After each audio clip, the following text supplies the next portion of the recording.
دنیا کا سب سے بڑا مسافر بردار بحری جہاز ٹائٹینک اپنے پہلے سفر پر برطانیہ سے نیو یارک جا رہا تھا۔ دوران سفر یہ کینیڈا کے علاقے نیو فاؤنڈ لینڈ سے 670 کلومیٹر دور بحر اوقیانوس میں برفانی تودے کے ٹکرانے کے حادثے میں ڈوب گیا۔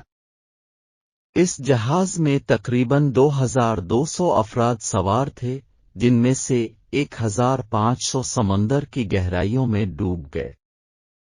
جہاز کا ملبہ بھی سمندر نگل گیا۔ اس حادثے کے قریب 73 برس بعد یعنی 1985 میں امریکی نیوی کے ایک آفیسر رابرٹ بالارڈ نے اس کا ملبہ خود سے بنائی گئی ایک آبدوز نما کی مدد سے نیچے سمندر میں جا کر ڈھونڈ لیا۔ یہ آبدوز بنانے کے لیے پیسہ اسے امریکی نیوی نے دیا۔ آبدوز بنانے کا اصل مقصد ماضی میں گم ہو جانے والی 2 امریکی نیوکلیئر آبدوزوں کا ملبہ تلاش کرنا تھا، مگر اس کے ساتھ ساتھ نیوی نے رابرٹ کو ٹائٹینک ڈھونڈنے کی بھی اجازت دی۔ رابرٹ نے دونوں گمشدہ آبدوزوں کو ڈھونڈنے کے 8 دن بعد بالآخر ٹائٹینک کا ملبہ بھی ڈھونڈ نکالا۔ یہ سمندر میں تقریباً 3800 میٹر نیچے موجود تھا۔ جہاز 2 حصوں میں تقسیم تھا۔ اس ملبے کو ڈھونڈنے کے بعد کئی مرتبہ اس تک تحقیق اور سیاحت کی غرض سے پہنچا جا چکا ہے۔ اب تک اس تک 250 افراد جا چکے ہیں، جن میں سن فہرست 1995 میں بننے والی مشہور زمانہ فلم ٹائٹینک کے ڈائریکٹر جیمز کیمرون ہیں۔ وہ 33 مرتبہ اس تک روس کی ایک ملٹری آبدوز میر میں جا چکے ہیں۔ ٹائٹینک لوہے اور سٹیل کی راڈز اور شیٹس سے بنا تھا۔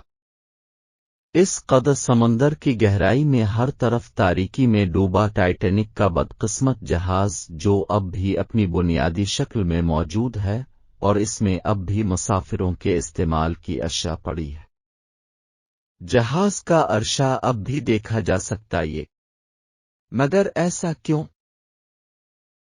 کیا اتنے سالوں میں اس کا ملبہ تباہ نہیں ہوا، ایسے زنگ نہیں لگا؟ یاد رہے کہ اس کا ملبہ جو اس قدر گہرائی میں پڑا ہے، وہاں پانی کا درجہ حرارت 4 ڈگری سینٹی گریڈ سے کم ہے، اور پریشر سطح سمندر پر ہوا کے دباؤ سے تقریباً 400 گنا زیادہ ہے۔ یہ اتنا پریشر ہے جتنا آپ کے سینے پر کوئی 46 بسیں ایک ساتھ رکھنے سے ڈالے۔ تو اس پریشر میں اس کے ملبے کو کچھ نہیں ہوا؟ یہ اہم سوالات ہیں۔ جہاں تک بات پریشر کی ہے تو کوئی شے کھلی ہے جیسے کہ شیٹش راڈز، تختہ وغیرہ کچھ، اور تو اس کے ہر طرف پانی ہوگا جو اس پر ہر طرف سے ایک ہی طرح کا پریشر ڈالے گا، سو یہ شے پریشر سے نہیں پچکے گی کیونکہ ہر طرف سے ایک ہی قوت اس پر اثر کرے گی اور بیلنس کر دے گی۔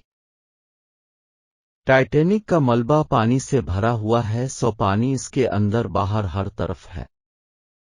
اگر یہ کسی آبدوز کی طرح ایئر ٹائٹ ہوتا یا کسی ڈرم کی طرح بند ہوتا اور اس میں خرابی ہوتی تو یہ پچک جاتا، جیسے کہ اس تک پہنچنے والی حالیہ آبدوز ٹائٹن پچکی۔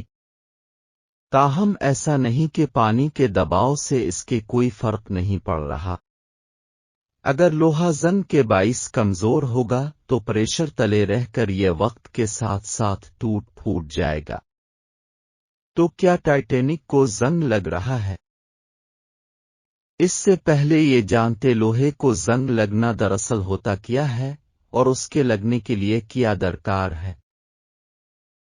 زمین پر لوہے کو زنگ لگنے کے لیے نمی اور ہوا چاہیے۔ ہوا اس لیے کہ اس میں آکسیجن ہوتی ہے۔ مگر کیا سمندر میں آکسیجن ہوتی ہے؟ جی ہاں، دراصل پانی میں ہوا آکسیجن حل ہو سکتی ہے اور سمندر کے پانی میں بھی آکسیجن ہوتی ہے۔ عموماً سمندر کے 1 لیٹر پانی میں 7 سے 8 ملی گرام آکسیجن ہو سکتی ہے۔ یہ آکسیجن مختلف طریقوں سے سمندر کے پانی میں آتی ہے، مثال کے طور پر زمین پر موجود ہوا سے جذب ہو کر، سمندری پودوں اور ایلجی سے، دریاؤں کے پانی میں موجود آکسیجن سے، سمندروں میں موجود بیکٹریس سے وغیرہ وغیرہ۔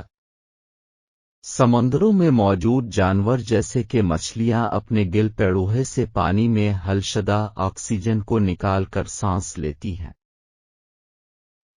ٹائٹینک کو زنگ یوں لگتا ہے کہ پانی کی موجودگی میں آکسیجن لوہے کے ساتھ کیمیائی تال میل کرتی ہے اور آئرن آکسیلیف بناتی ہے، جسے ہم عرف عام میں زنگ کہتے ہیں۔